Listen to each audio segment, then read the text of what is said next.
I hid my 40% math midterm mark from my dad for 3 days because I was terrified of the disappointment that he'd have. Now, growing up, I was always a smart kid. Teachers would tell me that I had potential, and my parents believed in me, but my dad was the one that pushed me the most. He's a nuclear physicist, so math is a very important subject in our house. My dad would come home from long, 12-hour shifts just to come help me with math. Then eventually, grade 11 came around, and I got my midterm mark back for functions.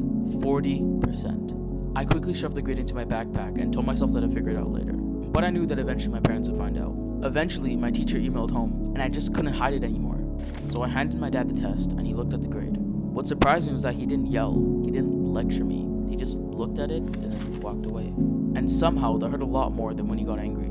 Because this wasn't just a bad mark, it felt like I was disappointing the person who believed the most in me. But you know what the worst part was? After that, I did the exact same thing that got me to that grade. I went to my room, opened TikTok, and then doom scrolled for hours. You see, that's when I realized something about myself. Me being called smart my whole life was actually a weakness. I was so attached to being the smart kid that I just avoided everything that would prove I wasn't. Now, I barely passed that course, but it completely changed the way that I looked at myself.